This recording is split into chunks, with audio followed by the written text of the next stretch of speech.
Radha Madhava Kunj Bihari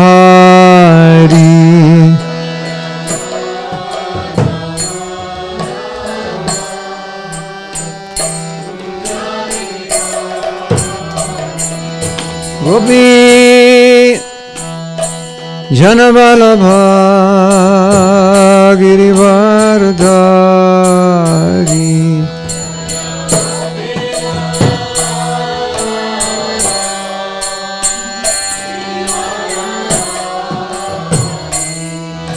Jai Gopi Janavalabha Girivardhari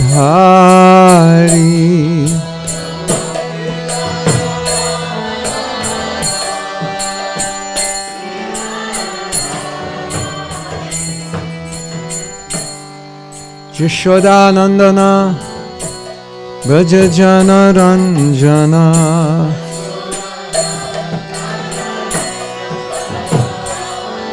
Yashoda Nandana Braja Jana Ranjana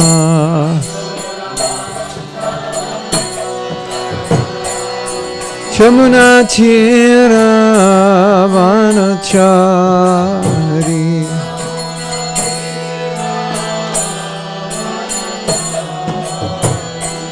Jamuna Tira Vanachari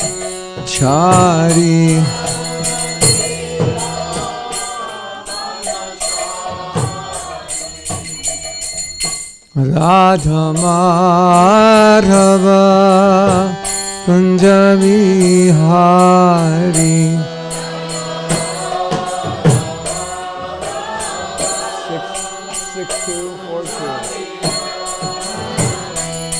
66242 Radha Madhava Kunja Bihari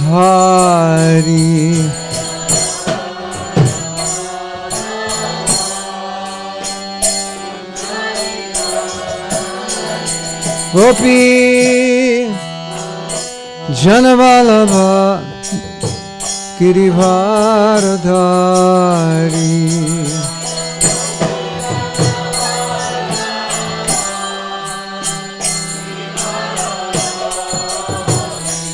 Jagopi Janavalabha Girivardhari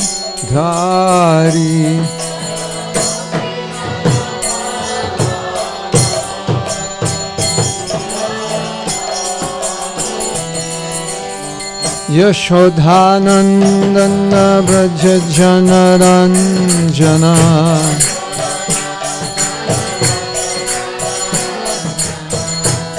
Yashodhanandana Braja Jana Ranjana Yamuna Tira Vanachari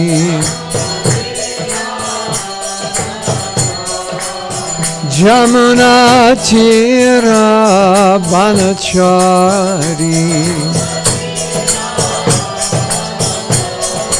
Jaya Radha Madhava Kunja Bihari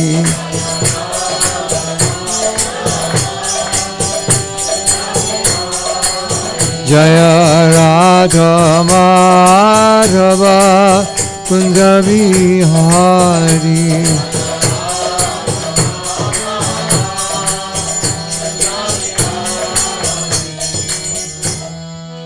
Sisi Radha Madhava ki jai Srila Prabhupada ki jai Nitai Gaur Premanandi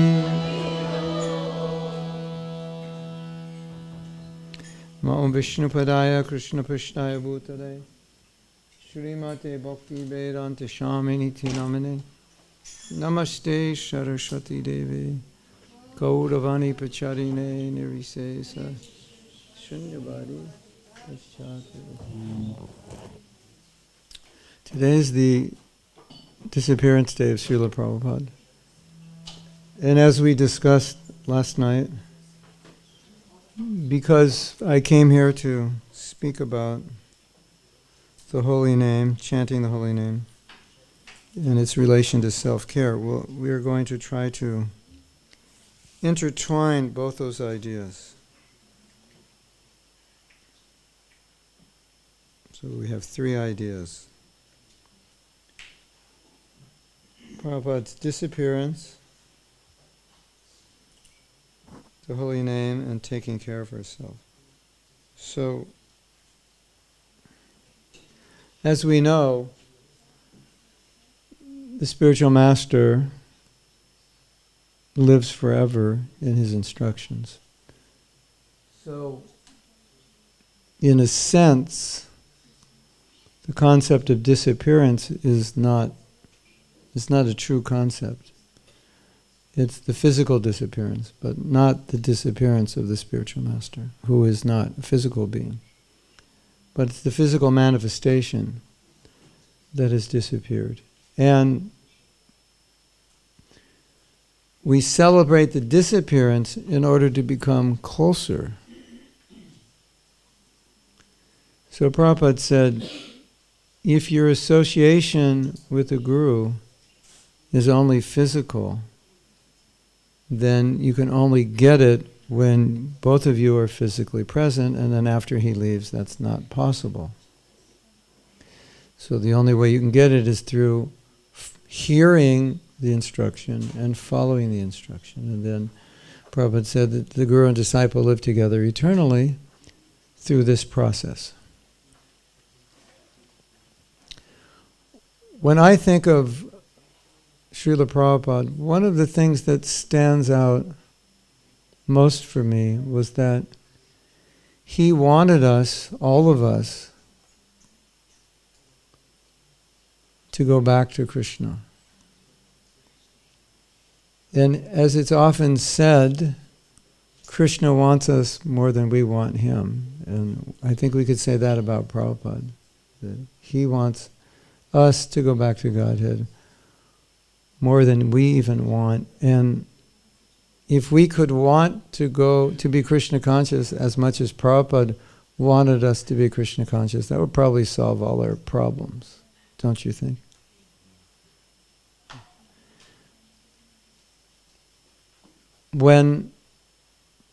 Often when I chant the holy name, I think of this idea, desire, because everything rests on desire, doesn't it? If I had as much of a desire to be Krishna conscious as Prabhupada wants me to have, that would make my life very different than it is now. And so, when I'm chanting, I'm thinking about desire, pure desire. What is the pure desire of the soul? And what is my desire in my present condition? And how close or far away am I from that pure desire? And I think we all feel some distance from it, or great distance from it, or light years from it. And so as I'm chanting, I'm thinking, Krishna, please help me develop this pure desire. That's what Prabhupada wants. You know, sometimes I say to my disciples at initiation, not always, but sometimes, it's what I say is true, but it's kind of funny to say it, but I say, my duty is to help you go back to Godhead, and your duty is not to make my job difficult. So if you have the same desire that I have for you, that'll be good. But if you don't, then we have a problem. Because I'm pulling the rope and trying to get you this way, and you're kind of not really letting me pull you. So as we know, the holy name awakens love of Krishna. Love of Krishna means anyabhilashita shunyam, the pure desire to serve without any other motive. So when we're chanting, that's our target, that's our intention, this pure desire to serve without any motive, that's our intention. And when you do something, if you don't have a goal, then it's ambiguous.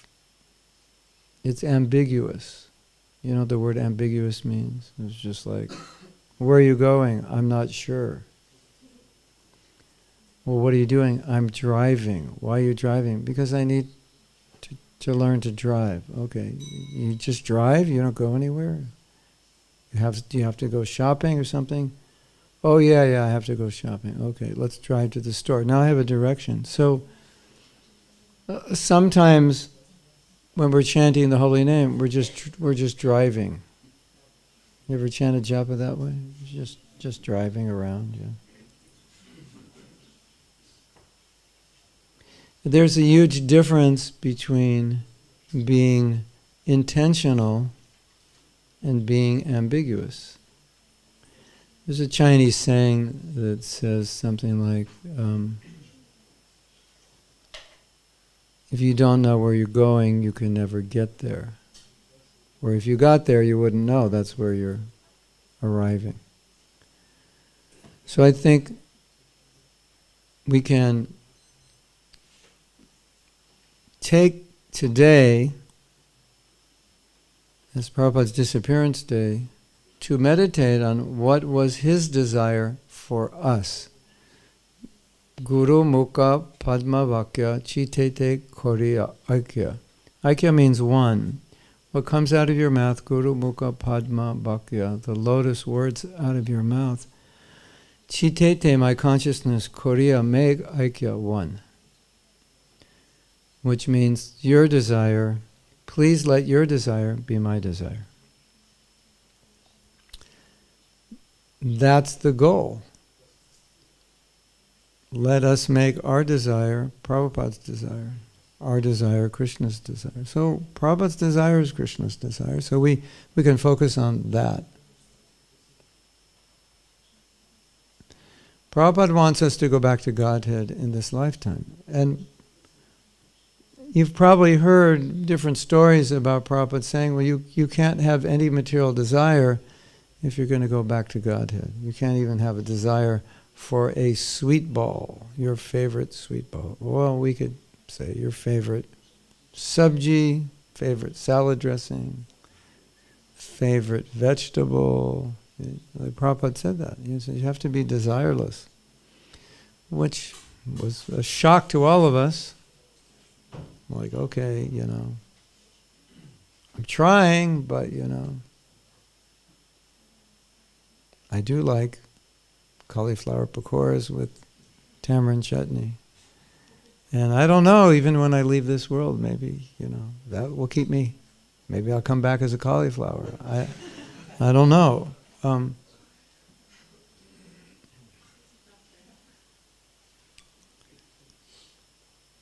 Sometimes teachers in the Eastern tradition will exaggerate a little to scare you. Because that's kind of scary, isn't it? Think that even when I'm leaving my body, I have a desire for that, date nut, carob, peanut butter with coconut sweet ball that I've eaten every day for the last 470 years. I have to give up that also? Prabhupada's making a point. I think we should understand the point is that when you're a pure devotee, you only desire what Krishna desires. So you have no independent desire. Sweet ball, no sweet ball. It's not that you want it. You want what Krishna wants. Guru Mukha Padma Vakya. Or Dhyanachandra Goswami, it may have been his prayer, one of the meanings that he gave to the holy name is, please bring my heart closer to your heart. If my heart can be like your heart, that means that whatever you want is what I want. So, Hare Krishna, Hare Krishna. Prabhu, why are you chanting? If I don't chant, they won't feed me breakfast. You have a better reason? If you don't chant 16 rounds, you can't live in the temple. You have a better reason? If I don't chant 16 rounds, people will think I'm in Maya. I'll never get a good wife if I don't chant 16 rounds. Well, I have news for you. You might not get a good wife even if you do chant 16. We'll have to check your astrology for you. Yeah. And sometimes the answer to the question is, why are you chanting 16 rounds? Because that's my vow. And I would say to that, that is a qualified yes. I'm chanting 16 rounds because I made a vow or promise, or because I live in the temple, I have to do that. But that's not the main reason you're chanting 16 rounds, is it? You're chanting 16 rounds to develop a pure desire to serve Krishna. And that is what love is. And that's what Prabhupada came to give us, and that's what Prabhupada is hoping we will take from him. And I saw this personally with Prabhupada, that he was so happy when we would take to Krishna consciousness. And maybe you've heard some lectures where Prabhupada would say, this Krishna conscious movement is so nice. Chanting, dancing, feasting, philosophizing. You ever heard Prabhupada say that? And Prabhupada liked to ask devotees if you're happy. And if a devotee said, oh yes, Prabhupada, this Krishna consciousness is so nice, I'm so happy. That made Prabhupada so happy, because that's what he came to give, Krishna consciousness. You know, it's like you cook a feast and nobody eats it. You serve it out and everyone just looks at the plate. You're not going to be happy, but if everyone's relishing the prasadam and give me seconds and thirds, you're the cook, you're like really happy. So it's the same with Prabhupada. He's come to give Krishna, and if somebody takes it, makes Prabhupada happy. Is Krishna consciousness blissful?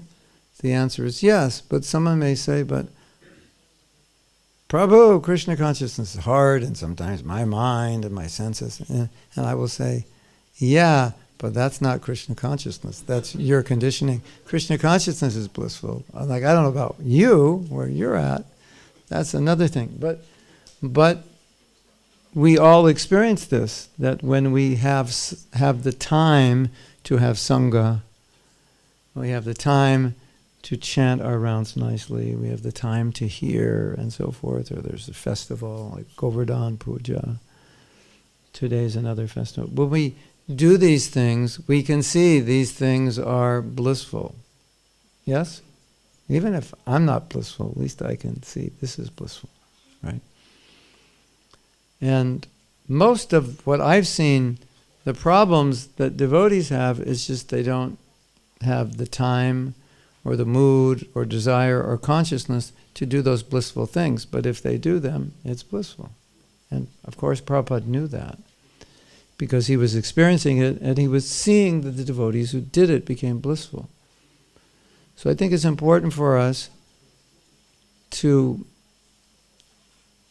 see things from Prabhupada's perspective. You know, we're so conditioned to see the universe from our perspective as the center. One devotee said, wherever you go, you're the center. Isn't it? Where am I going to sleep? What am I going to eat? What am I going to do? It's like we're always worried about ourselves as the center, right? But if we are to progress in bhakti, we have to look at ourselves and our desire in relation to what Srila Prabhupada wants, what our Guru wants, what Krishna wants. We have to adjust. It's not a self-centered viewpoint. It's a Krishna-centered or Guru-centered. So I think it would be very helpful for all of us if we become more conscious or aware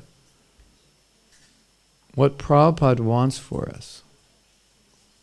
Because it can be a huge impetus and very empowering. Like, I may not even want what is best for myself. But I know what Prabhupada wants, or if I know what Prabhupada wants, and I align myself with his desire, then I become empowered to do things I wouldn't maybe ordinarily do on my own. I wouldn't have the desire, the impetus, the enthusiasm. Right? Like, how many of you would just, if you never met Prabhupada and devotees, would be chanting 16 rounds a day? Raise your hand.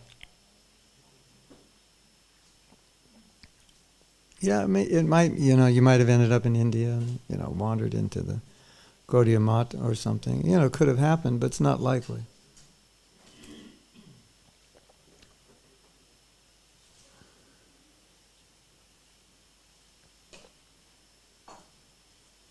If there was a new rule in ISKCON that you only have to chant 4 rounds, how many of you would chant 16? Anyway, you may not know the answer, but you can think about the answer. Probably some days I wouldn't. We chant 16 because Prabhupada asked us to do it. And so, although we're chanting 16 rounds, because these rounds are really for us, it's really for our benefit. I mean, we are, as we talked last night, we are the losers if we don't chant well. But at the same time, we're doing it for Prabhupada, because Prabhupada wants us to be Krishna conscious. His job is to make us Krishna conscious. His job is to take us back to Godhead. So if I don't chant my rounds, and I don't chant them well, then I'm out of alignment with Prabhupada's desire and out of alignment with his mission, because his mission is for me to become a pure devotee. So that means when I'm chanting, I'm not in the clouds. I'm not thinking about what's for breakfast. Well, fortunately, today there's no breakfast, so you could think about what's for lunch. But that's kind of like eating before the deities eat, isn't it? If you think about what's for breakfast or lunch before it's offered, then it's like you've ruined the offering already. Sort of. So a lot of times we're chanting and we're really focused on finishing our rounds. That's like our goal. Isn't it? Looking at your watch, am I chanting fast enough? How much time is left? Will I finish my rounds? And that consciousness is kind of like, if I chant 16 rounds, then automatically everything just falls into place. And the rest of the day, it's kind of like, it's just going to be good. But that's not exactly true, because what if those are 16 rounds that are not really good? How would everything fall into place because of that? And how would the whole day be good just because of that? But when we think 16 rounds, that's the goal, and you just do it, and everything comes from that, it's not a correct understanding. It's 16 good rounds. Then it's true. Then you have a good day. Then everything goes well. But it's 16 good rounds. It's not 16 rounds to get 16 rounds done. There's a difference, right? So what is my intention when I'm chanting? Someone comes up to you while you're chanting japa and asks you, why are you chanting? You say, I made a vow to chant 16. That's why. That's not why. It's a secondary reason. What's the primary reason? I'm chanting to awaken my dormant love for Krishna. That's why I'm chanting. That's my purpose. That's my goal. That's what I'm trying to do.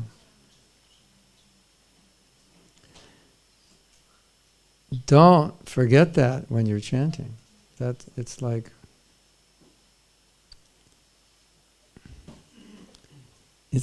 that is the essence of what we're doing, and so it's kind of a travesty, a disaster to forget that.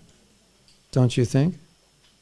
If that's like the goal and the purpose and the process and the meditation and the intention and where my heart is supposed to be at, and I'm just chanting. Okay, just chanting is okay, but it's not okay. That was not a mistake. I said it's not okay. And I'll explain why. If someone shows you how to do something and then you do it wrong, that's not okay. Because there's a way to do it that's proper. Now sometimes you can do something wrong and get a result, but you won't get the same result as you get from doing it right. Or you'll get a result, but it'll take you 10 times longer because you did it the wrong way. You ever have that experience? Something took a long time because you were not doing it the right way, or you never got the proper result because you never did it the right way. Right? So,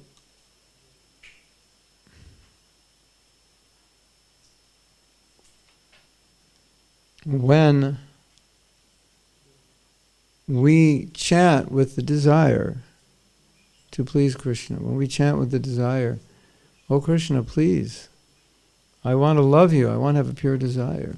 Please help me. Hare Krishna, Hare Krishna. And that's our meditation, and that's what's coming out of our heart.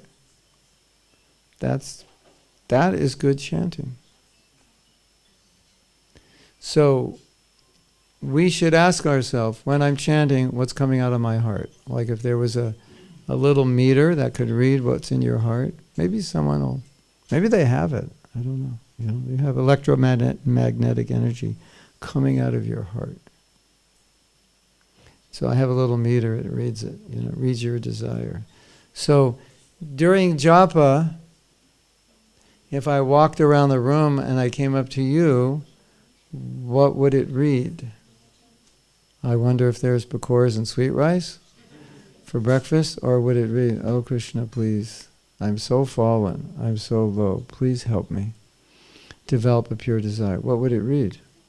That's a question we can ask ourselves to focus on our japa, and if we lose focus, to regain focus. What am I asking Krishna for? Now,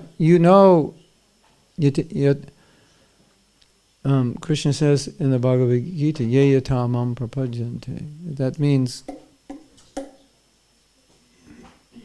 it basically, you know this phrase, you've heard this phrase, garbage in, garbage out. Have you heard that before? Garbage in, garbage out. That was a common phrase when photocopying was popular. Like photocopying, the photocopying is popular. It came in around like the 60s or something. So you put in something to copy. Jai Nrsimhadev, Jai Prahlad Nrsimha. You put in something to copy, and it's already like the 6th copy of something. So in those days, like now, you make a copy, it looks pretty much like the original. But in those days, everything was one generation worse. It was like cassette tapes. We used to have cassette tapes, right? So that means the original recording was on tape. And then that was already not as good as digital. Well, you could argue. It depends how you record it. If you record it in an expensive studio, it may be better than digital. But once it goes to tape, the quality goes down. And then sometimes you'd have a tape, and I go, Prabhu, could I copy that tape? So then, you spend all this time and money to make this pristine recording, and people are copying a cassette, and it sounds like, Hare Krishna, Hare Krishna. You ever heard a cassette like that? Or recording?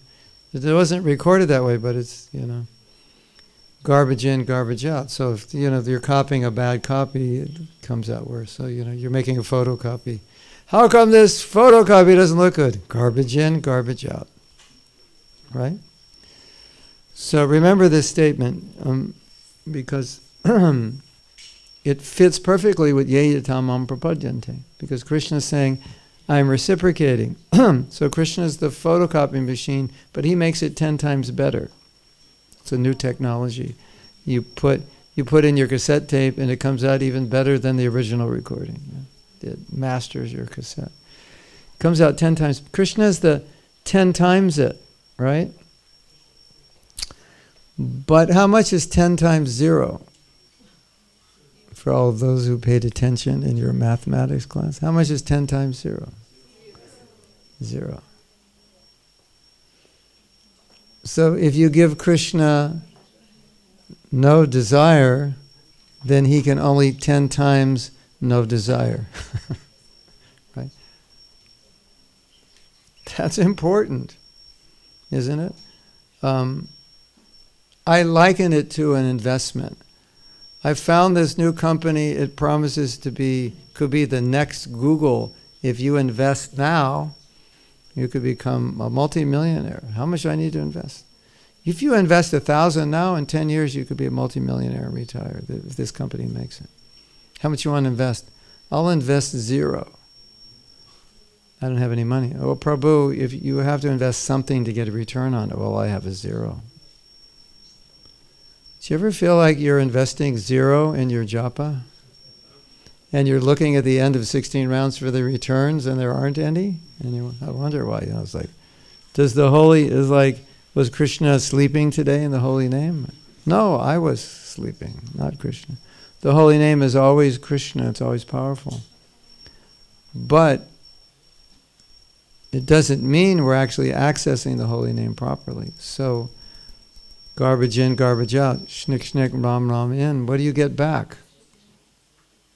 Blah, blah, blah, blah, blah, blah, blah, hari, blah, blah, blah, blah, hari, hari, hari, blah, blah, blah, blah.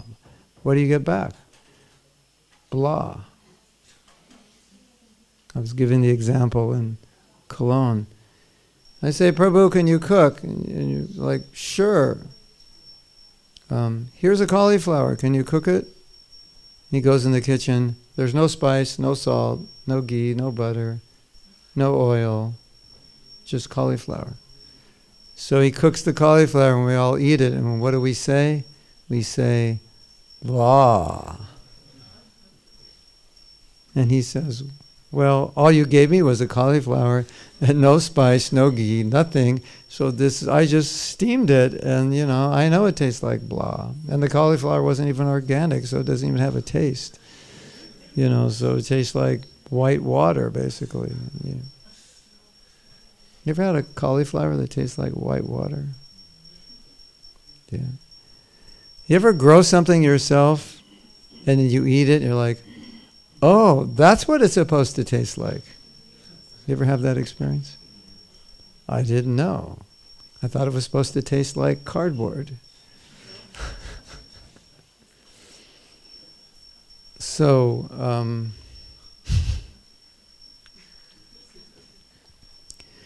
if you offer Krishna a cauliflower with no spice, don't be surprised if that's what you get back.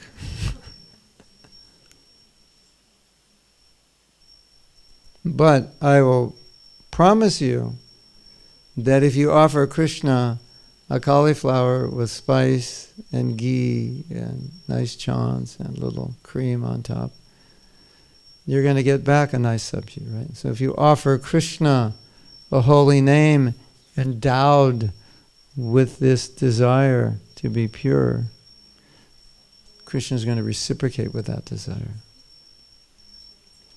So it's a very simple principle. You have to give some investment to Krishna.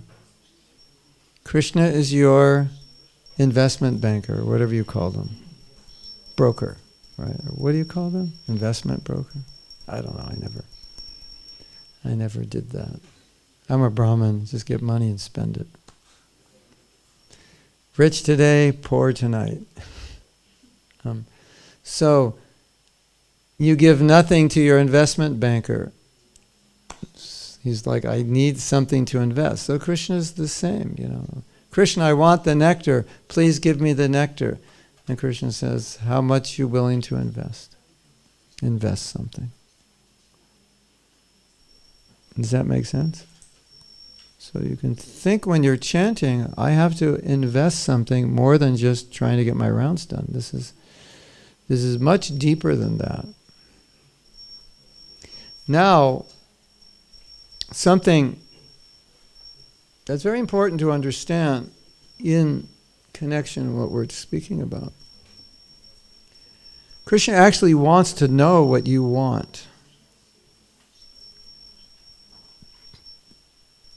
And it's really part of our process to ask him to fulfill our spiritual desire. You look at the teachings of the acharyas. They're all praying for something that they need. But what they need is to advance their Krishna consciousness. So what they need is something that would be pleasing to Krishna.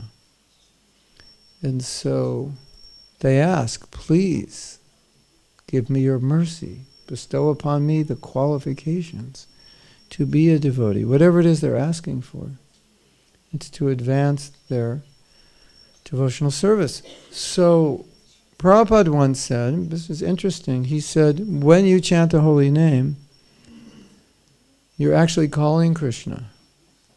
Hare Krishna. Okay, so now you call Krishna, what do? Krishna comes and you go, oh, I'm sorry, I was like, nothing, I'm okay. I was just taking a little nap here. Hare Krishna. And the Prabhupada said, Krishna comes and asks, what do you want? And so you're chanting and there's nothing there. You're just calling Krishna and he's saying, what do you want? And you're like, 16 rounds is what I want. Hare Krishna, that's all I want, And then hopefully I get breakfast. Temple commander's okay with me. I did stay in the temple room the whole morning. So you can think also that when I'm chanting, I'm calling Krishna.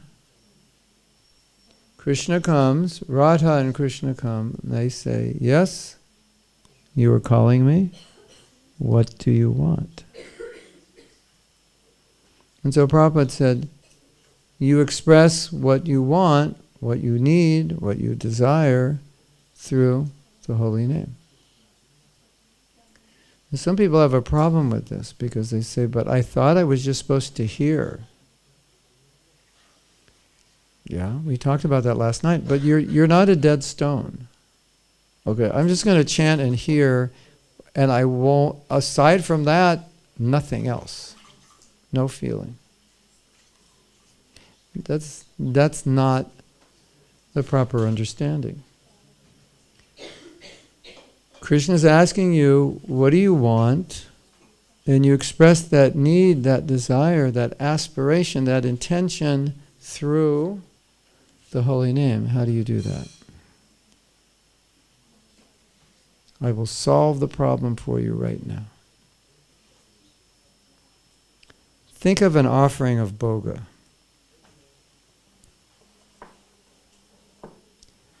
And you think you're offering dal rice and chapatis and daily sweet and whatever else you offer, a chutney. You think you're offering that. But actually, you're not offering that. What are you offering? You're offering your bhakti, but you need something to carry your bhakti to the deity. You need something to put your bhakti on. So your bhakti goes on the chapati, it goes on the rice, it goes on the sabji, the chutney, the sweet. That's where the offering, whether it's bhoga or incense or a flame or whatever, it's a vehicle upon which you place your bhakti and then you can give your bhakti. Like if you give someone a present, that you put your love on the present and then you give the present. Right? So when we are offering to Krishna, we're not actually offering the bhoga per se, we're offering the love that the bhoga carries. And if the bhoga doesn't carry love, what does Krishna eat? He doesn't eat it. I don't like it. Get it? There's no love here. Like sometimes you just want to eat your mother's cooking, nobody else's, or maybe your wife's cooking, or maybe your husband's cooking, or maybe so-and-so Prabhu's cooking because you feel it's got so much bhakti in it.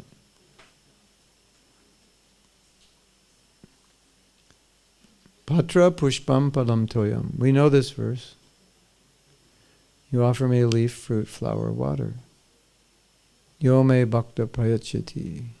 Tadaham bhakti uparitam. Yo me bhakti. Tadaham bhakti uparitam. Ashnami prayatatmana. So, if you offer me a leaf and you put love on it, put that salve of love, I'll eat it. I'll take it. That's a tulsi leaf.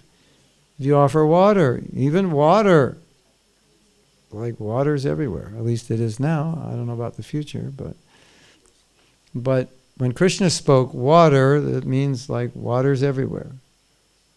Tulsi is growing wild in so many places. So the point is, Krishna is saying these things are not difficult to obtain. They're not expensive, but if you put your love on it, I'll accept it. All right? I think that's clear. We understand that, right? It's just so many things we do in bhakti are just vehicles to put our love on so we can offer to Krishna. It's almost like an excuse to put our bhakti on it. Yeah. Does Krishna need to eat? Of course not. He allows us to cook for him so we can manifest our bhakti. Okay, now here's one of the most interesting things, interesting phenomena in our philosophy, I think. When we chant the holy name, we're offering Krishna his name. But if we don't put the love on the name, it's like offering the bhoga without the love. Isn't that interesting? Have you ever thought of that? It's so obvious that we never thought of it. Isn't it? It's like, oh yeah, I'm offering the holy name. Krishna says, offer whatever you offer with love. I'm offering the holy name. What are you putting on the holy name? Just the desire to finish chanting. I'll suffer it out every morning from 5:20 to 7:15. I'll just stay here and suffer, because that's what you got to do to be a devotee. And I'm a good German, so I suffer in style. Ja, good. Yeah. You guys are better at suffering than, you're determined. You got that. And Krishna's saying, whatever you offer me, put your love on it, and then I'll accept it.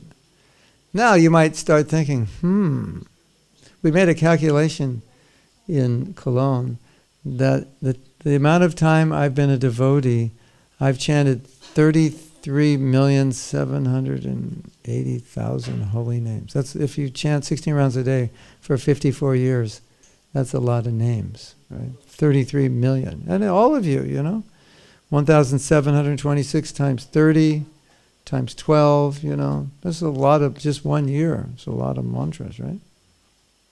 700,000 or something crazy, every year. And now you're sitting there thinking, I wonder if Krishna accepted any of them. All right, I'm trying to scare you. Did I scare you?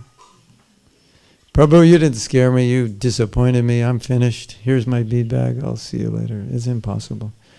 During one japa retreat, a devotee turned in their bead bag and they said, it's impossible. I can't do it. I would like to offer you this meditation, this idea, that when you chant the holy name, it's the same as this verse, Patra Pushpam Palam Toyam.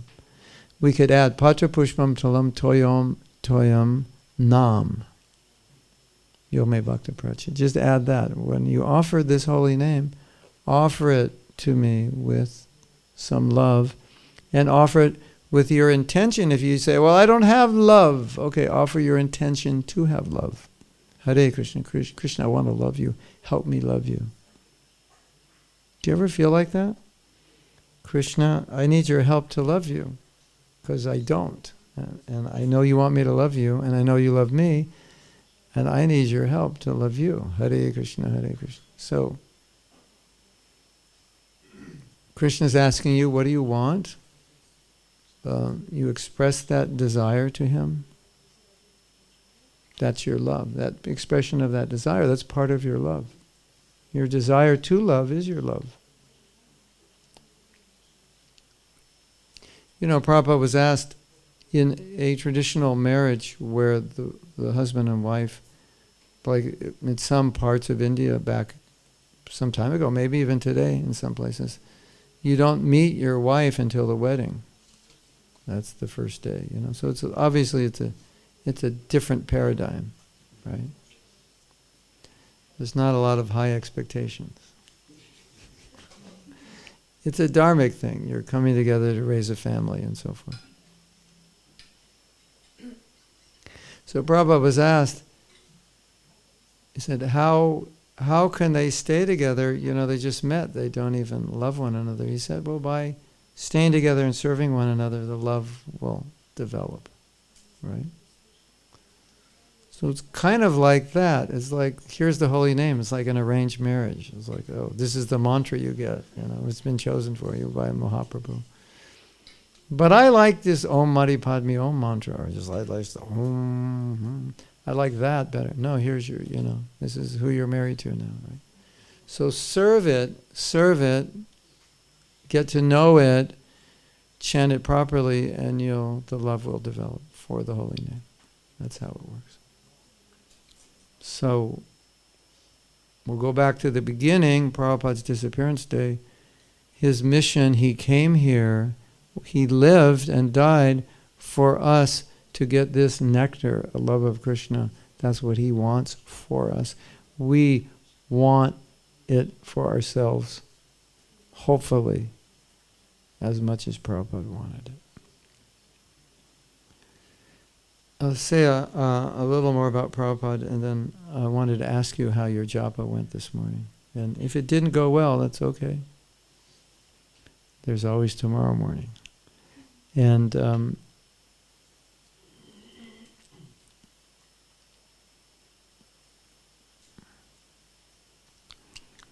it's so beautiful to have someone who desires your well-being even more than you do, isn't it? So Prabhupada's behind you, your ever well-wisher pushing you. If you fall, you just open his book and it lifts you back up. He's always rooting for you. He's always pushing you. Let us meditate today on this. You know, this is what Prabhupada came for. He came to push us to Krishna. Let him do his job. Don't fight. If you just let Prabhupada do his job, it'll be very easy for you. Krishna consciousness will not be hard. This is a beautiful meditation for today. Let Prabhupada do his job. He does it perfectly. If we let Prabhupada do his job, then our Krishna consciousness will go well. If we don't read his books, we're not letting him do his job. If we don't chant properly, we're not letting him do his job. We're not serving in the right mood according to how he teaches in his books. We're not letting him do his job.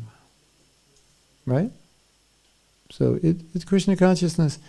You know, sometimes Prabhupada would say it's like impossible, difficult. And sometimes he would say it's easy. So how could the same thing be difficult or easy? Well, it depends on your execution, your consciousness, your attitude. And the right consciousness is quite easy. And the wrong consciousness, it can seem impossible. Right? So, okay. That's a little kata. At 11 o'clock, I am going to give a class about Prabhupada to devotees in China. So I'm assuming most of you are busy, but if you're not, you can come to my room next to Gopi Gita's room, and that's where I'm giving the class, so if you want to come, you're invited. And we'll churn the ocean more about Prabhupada.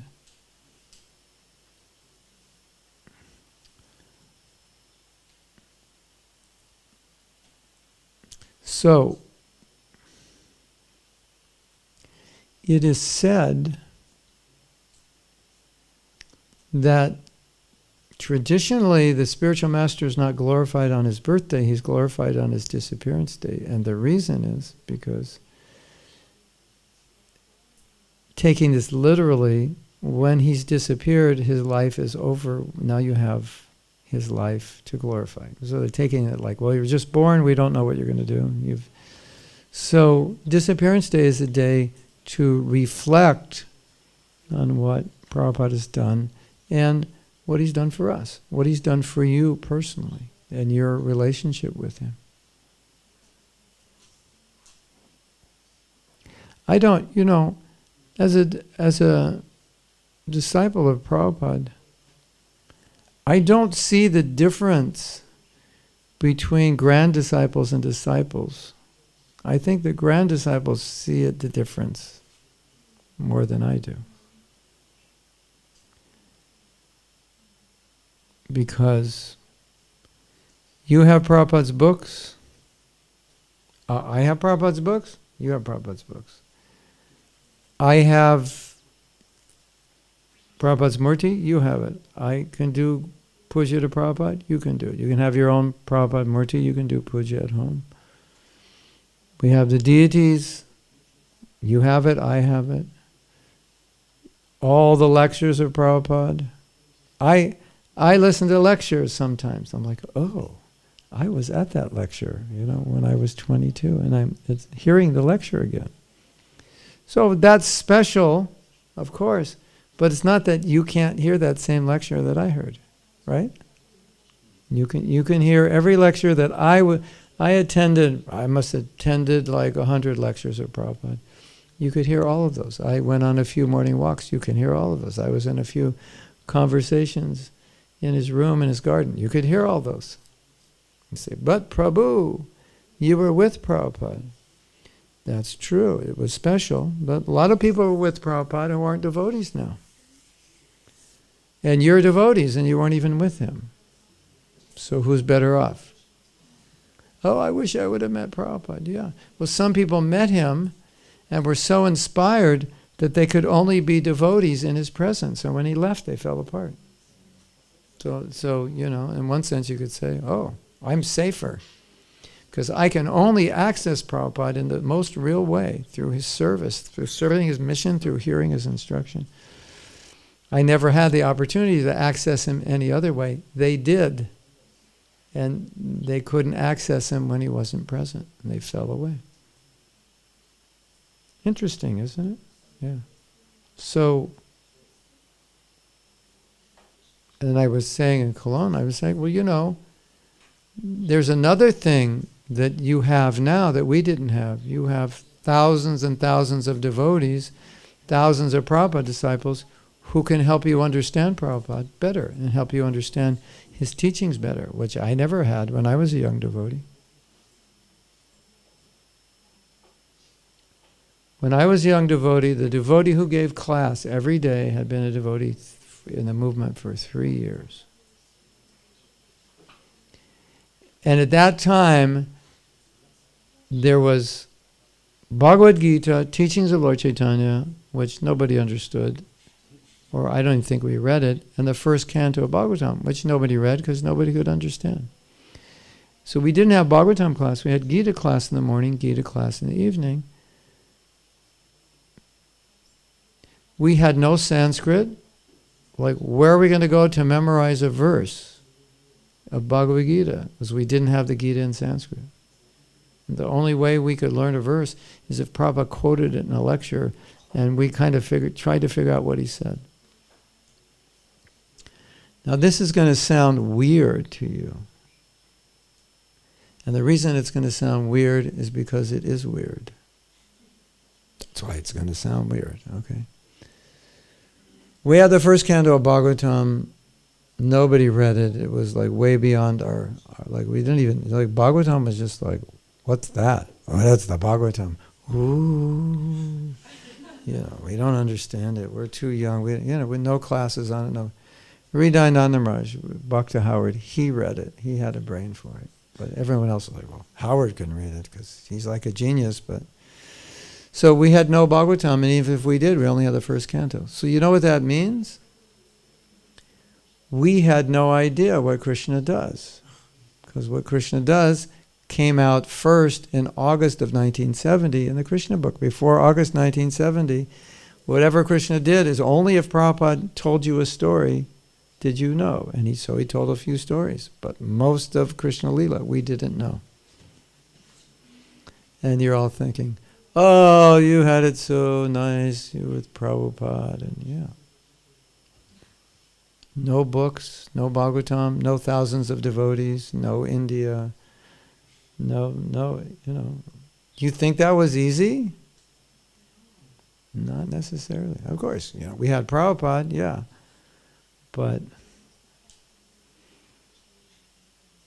and then Hridayana Maharaj, he started giving Bhagavatam class. So this was probably February. And he had joined ISKCON in August. So September, October, November, December, January. So he'd been, your Bhagavatam class is being given to you today by Bhakta Howard. No, he had just become Hridayananda Das Brahmachari, maybe. He's been in the movement 6 months. Okay, he's smart, he understands philosophy, but you can't understand as a 20-year-old, he was 20 years old or 21, deeply. So that's what we got. We got something, but nothing really broad and deep. So, and we didn't have Prabhupada Leelamrita, and Prabhupada hadn't done all the Leelas, but you have these things. That's my point. And you have access and connection to Prabhupada equal to any of his disciples. Don't ever think you don't. Because initiation is a formality, and Prabhupada said, if you agree to accept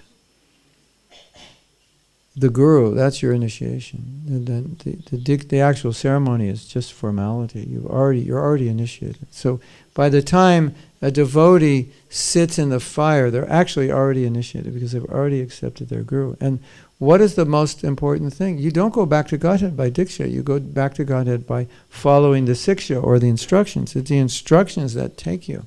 The instructions are that rope that pulls you. You grab onto it and that it will pull you up. So you think, well, I wasn't initiated by Prabhupada. He's a Mahabhagavad. My guru is nice, but he's not Prabhupada. And I don't know if I'm going to make it. And it's not true. You have the Mahabhagavad instructions. You have everything. Don't think you don't. Don't think you're less. You're actually more. Then you have a guru who can tell you about Prabhupada, who can give you even more. Yeah, you're better off. Hare Krishna. We go till what time? At least till 9. That leaves after 9 open for possibility. Yeah. Well, there's no breakfast. What time is breakfast normally?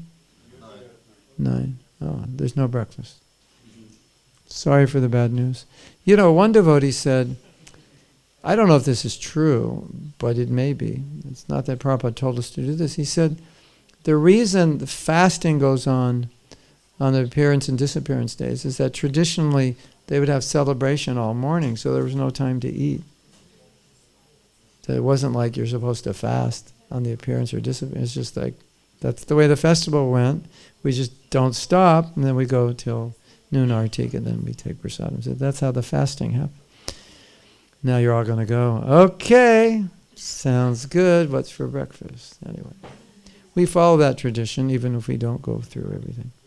So, last night I was talking to the devotees, and I was saying that when you sit down to chant, one of the things you can think about is that I care too much about myself, or I love myself too much to allow myself to chant bad japa. And we said, try to bring that into your japa and see if that helps. And I told you I would ask you,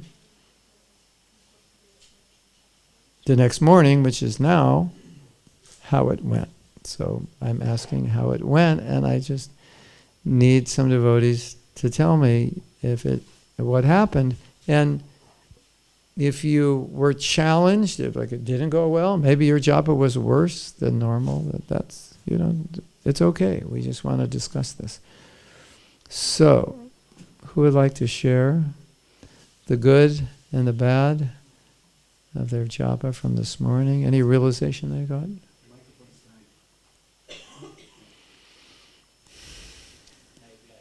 Yeah, you have the mic. Krishna's arrangement. Thanks to the self-care, I heard Rama, Rama and Hare all in one line. Wow. First time? You cared enough to listen.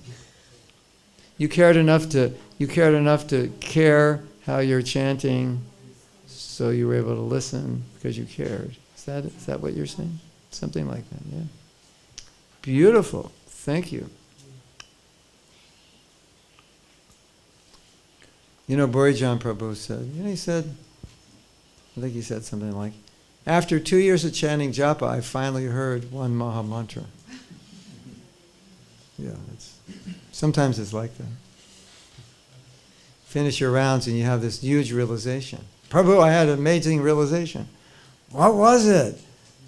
I didn't hear one mantra. That's my big realization for this morning. Okay, thank you. Who else would like to share? Or as I often say, who wouldn't like to? Who else doesn't want to share? Because I'll call on you. Yes. Hare Krishna. Yeah, so I guess I could say I had a nice start. Mm-hmm. But I was thinking a lot about what you said yesterday about 6 o'clock. So I was trying to prepare myself for the 6 o'clock. So I was sitting, focusing, and you were there next to me, so I felt inspired. Then 6 o'clock came and I started falling asleep, Yeah. So I had to stand up and walk, and then my mind started going everywhere, and yeah. You want to hear something interesting about 6 o'clock? This is a little lesson in conditioning. If something happens, like let's say every day at 6 o'clock or whatever it is, 6:10, you feel like your japa goes down and it's consistent, like it happens, then you expect that to happen. It becomes like a belief. 6 o'clock japa gets difficult, and so you might be wide awake and everything's good, but it's 6 o'clock. I'm spacing out. I'm supposed to space out. It's subconscious. Like I'm supposed to be tired. I'm supposed to space out. But that's bad news. But there's good news that if you work through it, and so week after week after week, when 6 o'clock comes, you're not tired. You break through that conditioning. Then there is no 6 o'clock anymore because it's not affecting you. And this is. It's really an important point because I can condition myself to chant in a certain way, which is very good or very bad. And I will expect that that's how my japa is going to be because I've conditioned myself to chant that way. Which is why I find it extremely dangerous to chant bad japa over a long period of time because it conditions us to think that's as good as it can get. And the way beliefs work is that if you go against your beliefs cause you to go towards your belief. So if your belief is, my japa is not good, and you actually chant well, your beliefs will say, whoa, something's wrong here, you have to chant poorly to be aligned with your standard of bad japa, which you expect. That's pretty scary. Now you may say, does that really happen? And yeah, it's subconscious. It does happen. So, that's good news and bad news. The bad news is that happens. The good news is you can condition yourself through practice to develop a good habit of japa, and then there's no 6 o'clock anymore. There's no struggle anymore because this is just how I do it. Right? it really is dangerous to chant bad japa consistently. Many of you have been to japa workshops, japa retreats, right? And you may have experienced your japa was really good for a while. Sometimes it was like good for months, but there's the tendency to go back into the old way of chanting. And once you go back in that old way, it's very easy to stay there. Like it's an effort to stay up here because you're changing your habit. But once you go back into that habit, it's like an addiction. It's just, you just do it because you're so used to it. And that's why, at least we should be aware of it. Like it's very easy to slip down. I call it the default setting, the way I've chanted for most of my life. And what I experienced at the first japa retreat that I attended, it was like it interrupted the patterns. The old patterns got interrupted by better patterns. So then it was just a question of maintaining those patterns. And if you will notice if you just pay attention, especially if you're in Mayapur, if you pay attention, you'll notice that every day there's some devotees, they just sit down, Hare Krishna, Hare Krishna. They don't even open their eyes for 2 hours. They don't do anything. And they do it every day. And you can understand they've been doing that a long time, and they've conditioned themselves, and that's just how they chant. And they really don't know how to chant bad rounds. They've conditioned themselves to chant well.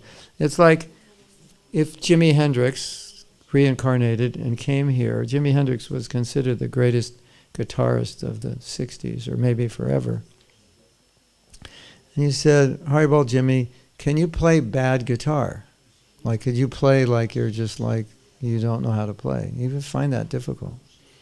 Because he can play with his teeth, right? You ever see him play with his teeth? I actually saw him. I'm that old that I saw him. And like the best guitarist of that era would watch him play, and they'd be like, I don't even know how he's doing that. Like, so, Jimmy, can you play like everybody else? Like, how do you do? Ding, ding, ding, ding. He can't do it. It's just like. So wouldn't that be nice to get to you practice your japa, connecting with the holy name deeply, offering your love and devotion, connecting so deeply and doing it consistently, that you come to a point where you actually forget what bad japa is like. Like, I forgot. I don't know. It's been such a long time.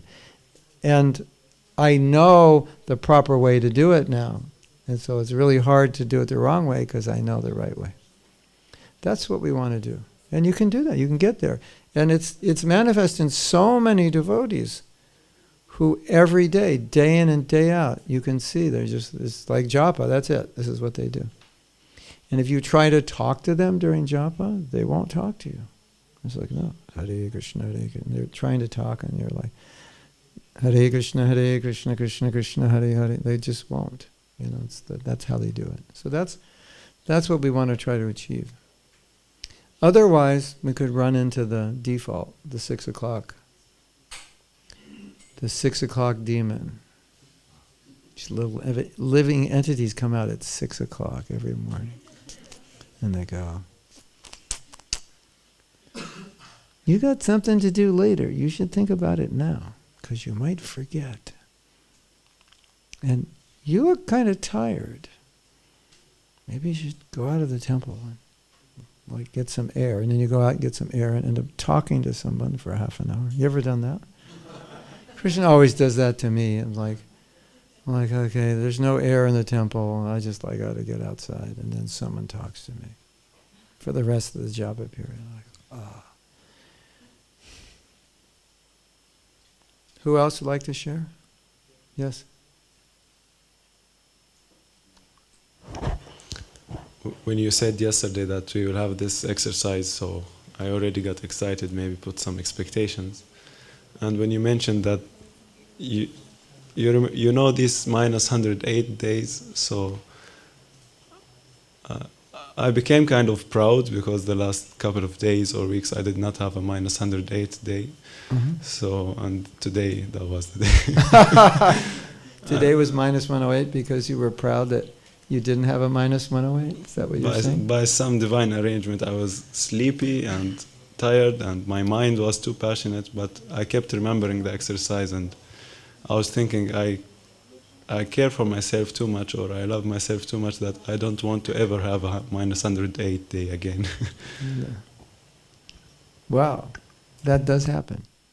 Thank you for sharing, because that's reality.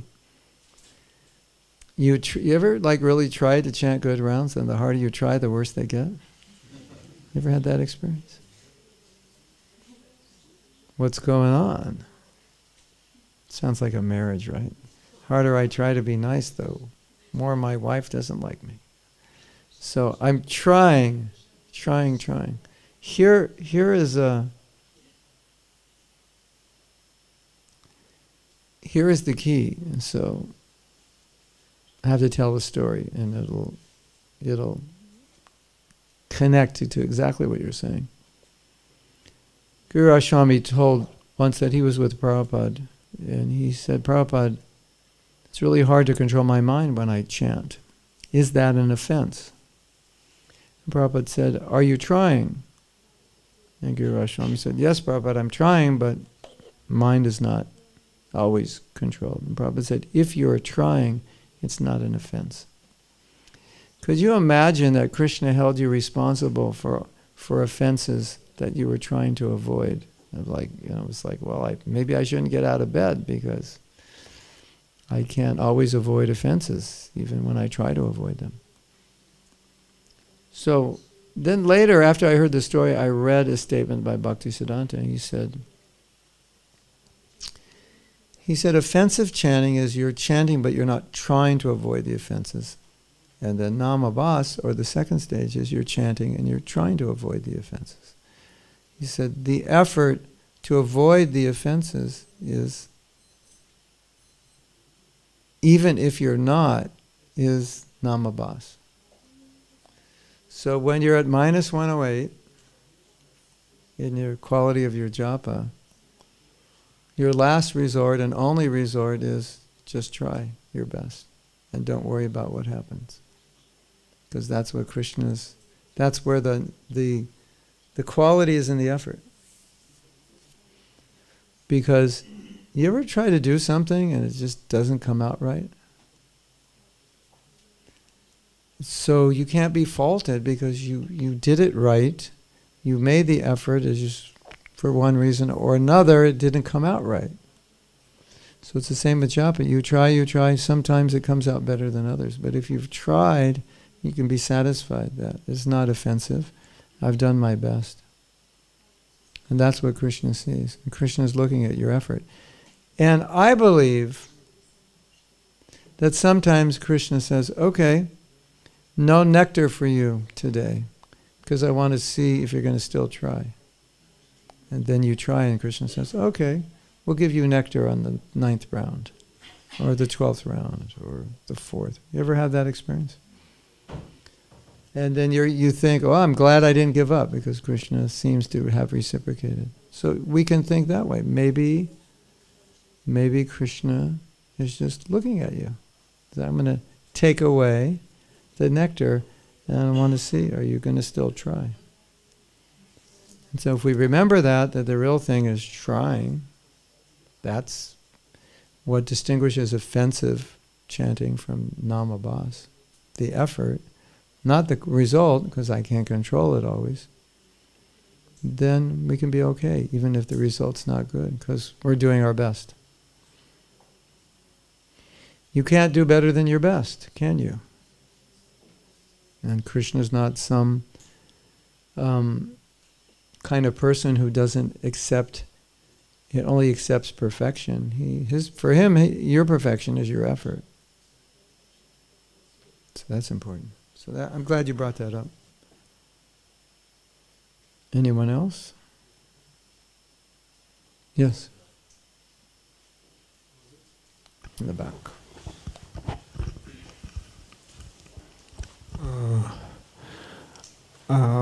For me, it was one of my worst days. It's not because of what you said. Like what you said was really good. It was because I struggled setting my priorities right. Mm-hmm. just to give a better picture of it. Like yesterday, I really wanted to do something nice for devotees, so I washed everyone's clothes I could wash and hang them up. And then I got really tired and fell asleep. So I was on a backlog for washing dishes. Then I had to wash dishes until 12 o'clock. Oh. Then I was too tired to wake up. Yeah. I mean, I was still already up at 3 a.m. But then I was like, okay, if I stay up, I'll just fall asleep during Mangalarati or during chanting. So I just better rest. Yeah. And then I woke up at 7. And I was like, okay, now I'm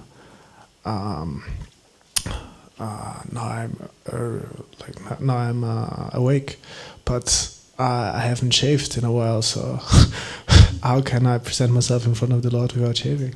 And then I missed the whole class, and now I'm here. I haven't even chanted one round except for listening to Kirtan. Yeah. So what to do? What to do? Time to go disappear and chant your rounds. Find a closet, lock the door, and don't come out for 2 hours. Sometimes when you really try to do something well, it turns into a mess, doesn't it? And so we should be prepared for that. And you can think, all right, Krishna's wants to see how determined I am. Right? You can think like that. It's like, Krishna's playing tricks on me now. I want to chant better, but this happened.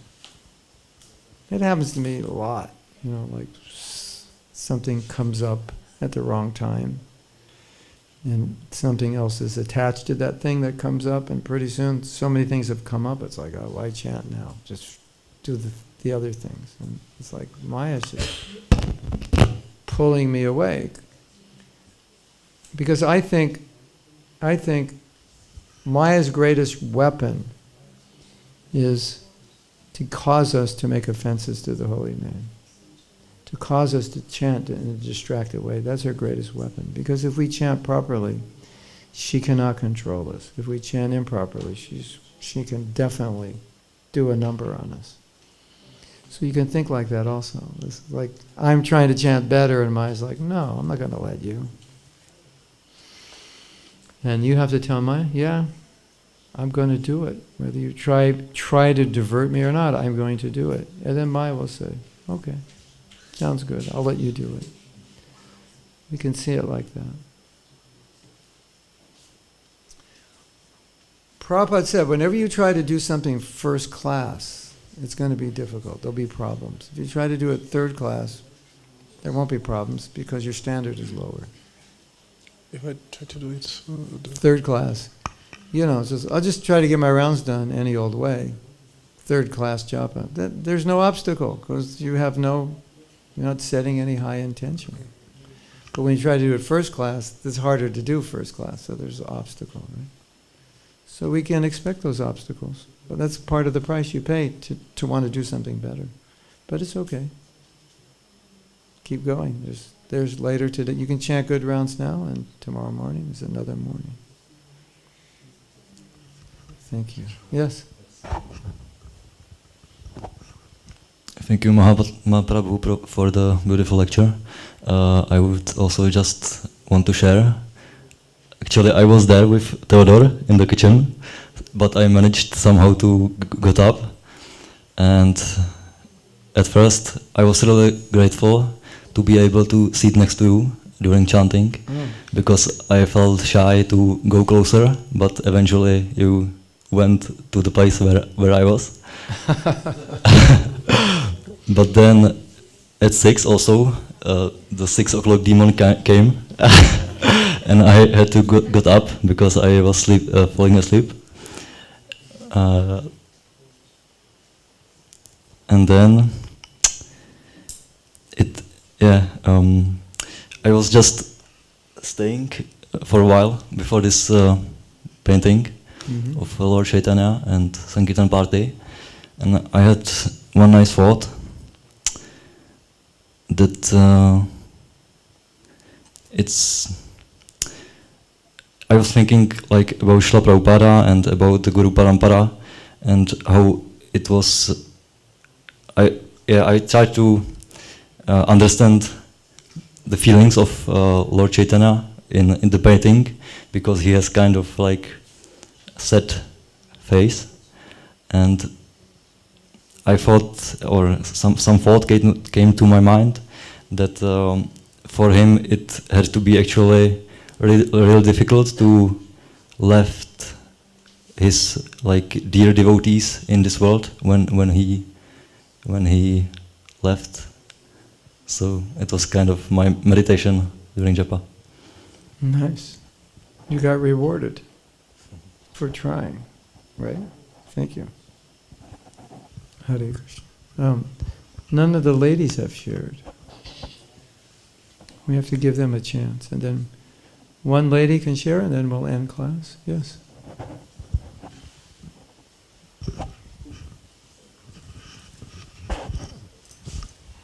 Hare Krishna. I found it very helpful when you said yesterday that the mind keeps us thinking we are too weak to chant. And I really know that. I'm too weak, I'm too sick, I'm like this and that, and like everything, like those things come up. And like last night I was like really tired, and I was like, oh my God, I'm too tired to chant. And then it's like, no, wait.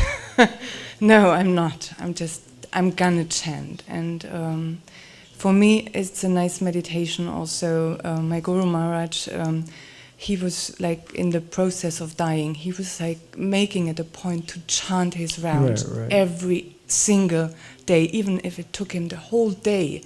And this is like me thinking, okay, I'm totally healthy, so I should be able to chant my rounds. So yeah.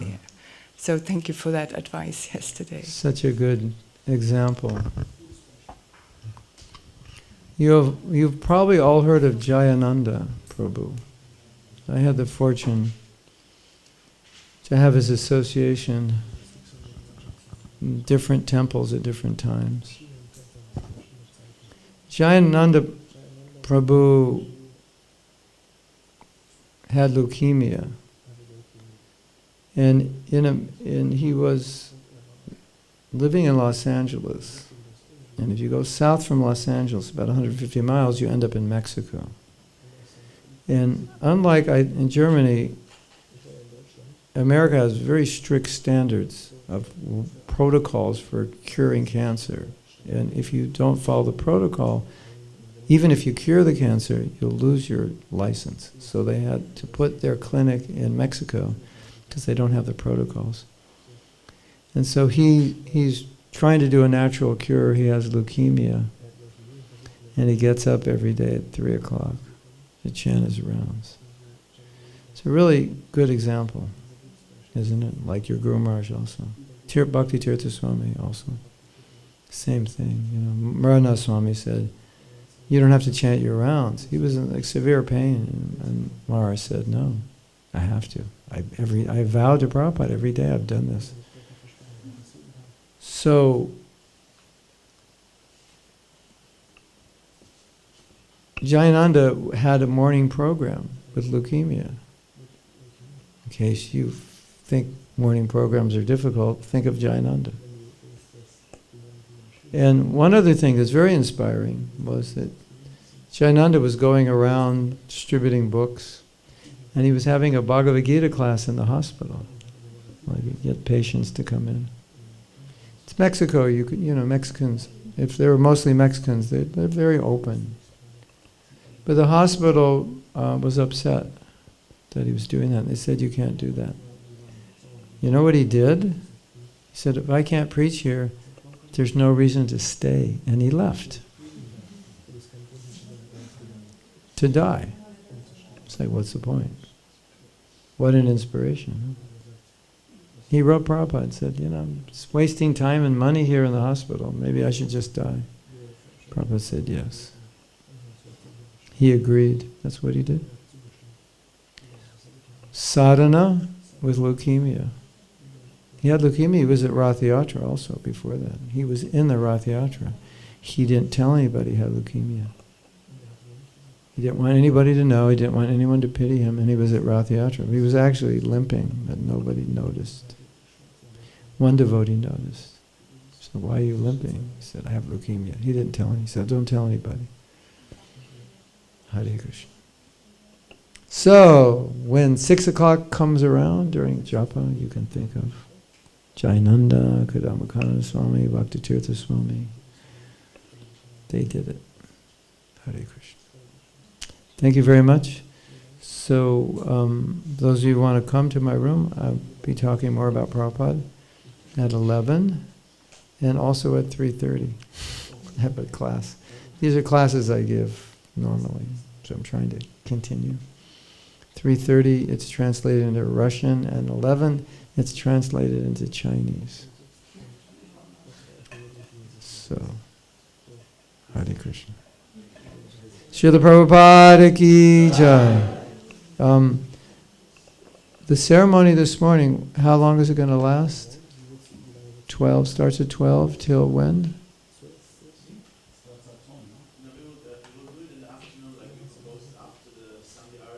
Okay, so there's nothing at noon today? Okay. Okay. So we need to find out exactly the time Prabhupada left. Was it 7:20? Does anybody know? Oh, between 7:20 and 7. No one has the exact time? You sure? Yeah. Okay, well let's say 7:20. Well, so what time do you want us to meet here? 7:15? Oh, okay, so we just have to figure it out. Yeah, okay. Okay. Thank you very much. 7:20. That's what I thought. Okay. Srila Prabhupada ki jai. Shri Shri Prahlad Nrsimha ki jai. Go Brahmanandi Hari Hari Bo. Gaur Bhakta Vrinda ki jai. You can give them darshan. Yes, you asked me yesterday. Oh, no, it's the day before. I didn't talk to you yesterday.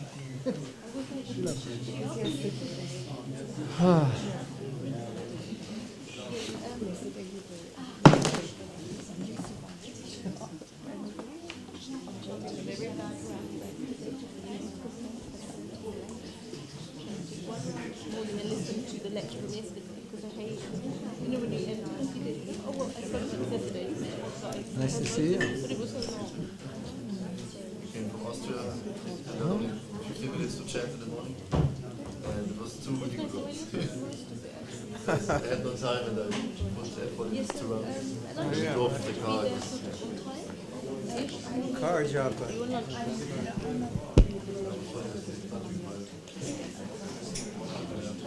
Normally 1 or 2:15. Because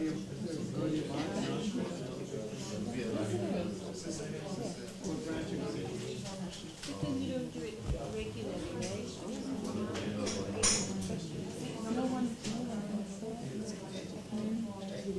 Some of them were like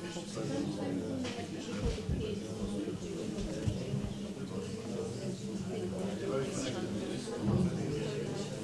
But the other relationships. Yeah. We're leaving tomorrow or?